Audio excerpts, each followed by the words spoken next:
নেতাজিকে নিয়ে কুরুচিকর মন্তব্য হলে প্রতিবাদ করবেন, এটা কোনো দলের বিরুদ্ধে অবস্থান নয়, এটা নেতাজির প্রতি সম্মান দেখানোর প্রশ্ন। আর যদি কেউ সত্যিই মনে করেন নেতাজিকে অপমান করা অন্যায়, তাহলে সেই কথা প্রথম দিনেই বলা উচিত ছিল। পরিস্থিতি বড় হয়ে যাওয়ার পর, মানুষ রাস্তায় নামার পরে, সোশ্যাল মিডিয়ায় চাপ তৈরি হওয়ার পরে প্রতিবাদ করলে সেটাকে স্বতঃস্ফূর্ত প্রতিবাদ বলা কঠিন হয়ে যায়। মানুষ কিন্তু সব বোঝে, কোনটা সত্যিকারের প্রতিবাদ আর কোনটা পরিস্থিতি সামলানোর চেষ্টা। সাধারণ মানুষ কিন্তু সেটা বুঝতে পারে। মাঝে মাঝে সত্যি হাসি পায়, জানেন তো। আমরা নিজেরাই সমস্যা তৈরি করি, তারপর সেই সমস্যা যখন বড় হতে হতে চারপাশে ছড়িয়ে পড়ে, তখন চুপ করে থাকি। কিন্তু যখন বুঝতে পারি এবার ব্যাপারটা বিপজ্জনক হয়ে যাচ্ছে, তখন আবার নিজেরাই ড্যামেজ কন্ট্রোলে নেমে পড়ি। আজকের কথাটা আপনারা নিশ্চয়ই বুঝতে পারছেন। হ্যাঁ, আমি বলছি নেতাজি সুভাষচন্দ্র বসুকে নিয়ে সাম্প্রতিক বিতর্ক এবং তারপর শুরু হওয়া এই ড্যামেজ কন্ট্রোলের কথা। প্রথমে যখন নেতাজিকে নিয়ে বিতর্কিত মন্তব্য হলো, তখন অনেকেই চুপ ছিলেন। রাজ্য বিজেপির নেতৃত্ব থেকে শুরু করে বৃহত্তর রাজনৈতিক মহল, তখন যেন সবাই দেখছিলেন ব্যাপারটা কতদূর যায়। তারপর একের পর এক মন্তব্য, সোশ্যাল মিডিয়ায় নেতাজিকে নিয়ে কুরুচিকর আলোচনা, ছবি নিয়ে বিকৃতি, সবকিছু চলতে থাকলো। সাধারণ মানুষ কিন্তু চুপ করে থাকেনি।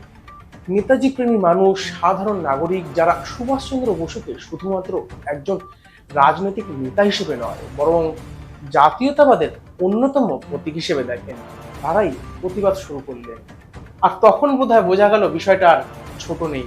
কারণ কারণ একটা জিনিস মনে রাখা দরকার, নেতাজি কোনো রাজনৈতিক দলের সম্পত্তি নন, তিনি কোনো ভোট ব্যাংকের প্রতীক নন, তিনি কোটি কোটি ভারতীয়ের আবেগ, সংগ্রাম আর আত্মমর্যাদার সঙ্গে জড়িয়ে থাকা একটা নাম। তাই রাজনৈতিক দলগুলো এই প্রতিবাদকে নিজেদের মতো করে ব্যবহার করতে চাইবে, সেটাই স্বাভাবিক। কিন্তু যে প্রতিবাদটা সাধারণ মানুষের মধ্যে থেকে এসেছে, সেটাকে শুধুমাত্র রাজনৈতিক ষড়যন্ত্র বলে এড়িয়ে যাওয়া যায় না।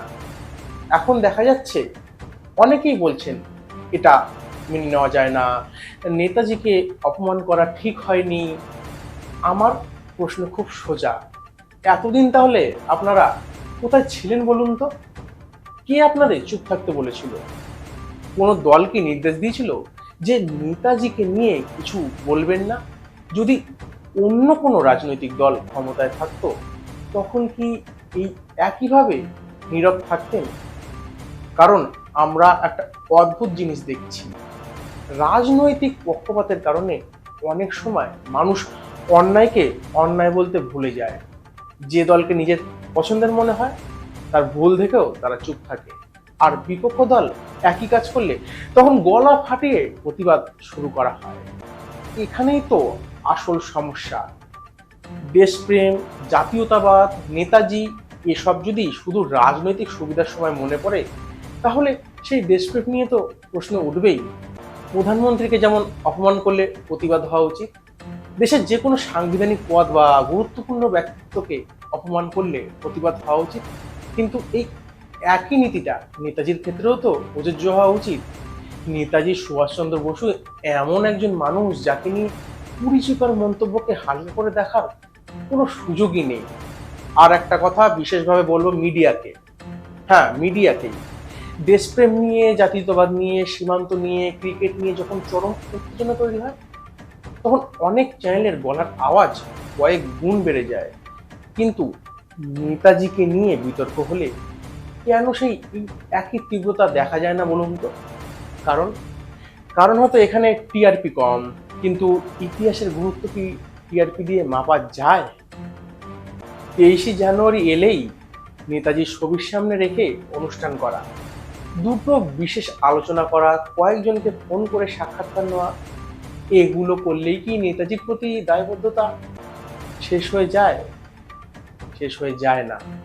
নেতাজিকে সম্মান করার অর্থ শুধু জন্মদিন পালন করা নয়, তার আদর্শ, তার সাহস, তার আত্মত্যাগ এবং দেশের মানুষের মধ্যে আত্মমর্যাদা জাগিয়ে তোলার যে চেষ্টা, সেটাকে বোঝা। নেতাজির সবচেয়ে বড় শিক্ষা ছিল মানুষকে সক্রিয় করা, অন্যায় দেখলে প্রশ্ন করা, নিজের মেরুদণ্ড সোজা রেখে কথা বলা। আর আর আমরা কি করছি? যে দল ক্ষমতায় আসে তার সঙ্গে নিজেদের মানিয়ে নিচ্ছি। এক সময় এক মতাদর্শ, পরে আর এক মতাদর্শ। ক্ষমতার পালাবদলের সঙ্গে সঙ্গে অনেকের রাজনৈতিক পরিচয়ও বদলে যায়। এভাবে এভাবে কিন্তু প্রকৃত জাতীয়তাবাদ তৈরি হয় না, আর দেশপ্রেমও তৈরি হয় না। দেশপ্রেম মানে শুধু ক্রিকেট ম্যাচে উত্তেজিত হওয়া নয়, শুধু যুদ্ধের সময় দেশপ্রেম দেখানো নয়। অন্যায়ের সামনে দাঁড়ানো, সত্যকে সত্য বলা এবং নিজের সুবিধার বিরুদ্ধে গেলেও নীতির পক্ষে থাকা, এটাই প্রকৃত দেশপ্রেম। নেতাজির জীবন আমাদের সেই কথাই শেখায়। আজ আমরা তার ইতিহাস নিয়ে এত বিতর্ক করি, কিন্তু তার জীবনের দিকে একবার গভীরভাবে তাকালে দেখা যায় জীবিত অবস্থাতেই তাকে কত অপমান, বিরোধিতা এবং কটূক্তির মুখোমুখি হতে হয়েছে। কলেজ জীবন থেকেই তিনি ছিলেন আপোষহীন। ব্রিটিশ শাসনের বিরুদ্ধে তার অবস্থান তাকে ধীরে ধীরে ব্রিটিশ সাম্রাজ্যের অন্যতম বড় চ্যালেঞ্জে পরিণত করেছিল। কিন্তু তারপরও অপপ্রচার থামেনি। তাকে নিয়ে নানা ব্যঙ্গ হয়েছে, নানা রাজনৈতিক পক্ষ নিজেদের মতো করে তাকে ব্যাখ্যা করেছে। কেউ তাকে ফ্যাসিস্ট বলেছেন, কেউ অন্য দেশের হাতের পুতুল হিসেবে দেখতে চেয়েছেন। কিন্তু একটা কথা জানেন তো, ইতিহাসের একটা অদ্ভুত নিয়ম আছে, অপপ্রচার দিয়ে না একজন মহান মানুষকে চিরদিন ছোট করে রাখা যায় না। আজও কোটি কোটি মানুষ নেতাজিকে শ্রদ্ধা করেন, কারণ তার নামের সঙ্গে জড়িয়ে আছে সাহস, আত্মত্যাগ এবং স্বাধীনতার জন্য সর্বস্ব দেওয়ার মানসিকতা। আর এখানেই বর্তমান বিতর্কের আসল শিক্ষা। নেতাজিকে নিয়ে কুরুচিকর মন্তব্য হলে প্রতিবাদ করবেন, এটা কোনো দলের বিরুদ্ধে অবস্থান নয়, এটা নেতাজির প্রতি সম্মান দেখানোর প্রশ্ন। আর যদি কেউ সত্যিই মনে করেন নেতাজিকে অপমান করা অন্যায়, তাহলে সেই কথা প্রথম দিনেই বলা উচিত ছিল। পরিস্থিতি বড় হয়ে যাওয়ার পর, মানুষ রাস্তায় নামার পরে, সোশ্যাল মিডিয়ায় চাপ তৈরি হওয়ার পরে প্রতিবাদ করলে সেটাকে স্বতঃস্ফূর্ত প্রতিবাদ বলা কঠিন হয়ে যায়। মানুষ কিন্তু সব বোঝে, কোনটা সত্যিকারের প্রতিবাদ আর কোনটা পরিস্থিতি সামলানোর চেষ্টা। সাধারণ মানুষ কিন্তু সেটা বুঝতে পারে। আর তাই এখন ড্যামেজ কন্ট্রোলের পোস্ট না করে বরং একটা জিনিস দরকার, নিজেদের অবস্থান পরিষ্কার করা। নেতাজি কিন্তু কোনো দলের নন, নেতাজি কোনো সরকারের নন, নেতাজি কোনো ভোটের হিসাবের নন। তিনি আমাদের ইতিহাসের অংশ, আমাদের স্বাধীনতার সংগ্রামের অংশ, আমাদের জাতীয় আত্মপরিচয়ের অংশ। সরকার আসবে, সরকার যাবে, রাজনৈতিক দল বদলাবে, ক্ষমতার সমীকরণও বদলাবে, কিন্তু সুভাষচন্দ্র বসুর গুরুত্ব তার চেয়ে অনেক বড়, এটা কিন্তু আপনাদের মনে রাখতে হবে। তাই নেতাজিকে অপমান হলে প্রতিবাদ হোক দল মত নির্বিশেষে। আজ যে দলের বিরুদ্ধে বলা হয়েছে তার বিরুদ্ধে প্রতিবাদ করলাম, কাল আমার পছন্দের দল একই কাজ করলে চুপ করে গেলাম, এটা কিন্তু প্রতিবাদ নয়।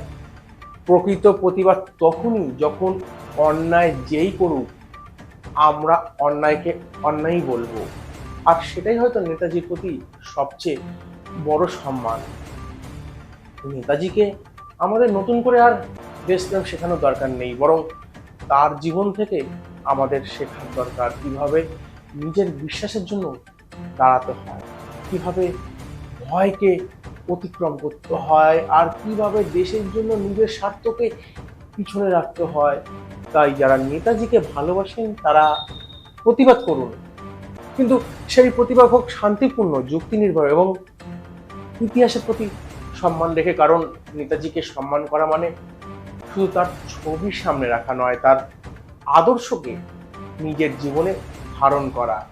সরকার আসবে, সরকার যাবে, দল বদলাবে, ক্ষমতার মানুষ বদলাবে, কিন্তু নেতাজি সুভাষচন্দ্র বসু আমাদের ইতিহাসে নিজের জায়গায় একইভাবে থাকবেন। তাই ড্যামেজ কন্ট্রোল নয়, প্রয়োজন সত্যিকারের আত্মসমালোচনা। নেতাজিকে নিয়ে কোনো ধরনের অপমান মেনে নেওয়া উচিত নয়। আর এই অবস্থানটা কোনো রাজনৈতিক দলের জন্য নয়, কোনো ব্যক্তির জন্য নয়, এটা ইতিহাসের প্রতি, দেশের প্রতি এবং নিজেদের আত্মমর্যাদার প্রতি দায়বদ্ধতা। আমরা নেতাজির সৈনিক ছিলাম, আছি, থাকবো। জয় হিন্দ, বন্দে মাতারাম। ভালো থাকবেন, সুস্থ থাকবেন। দেখা হচ্ছে পরের কোনো ভিডিওতে। ধন্যবাদ।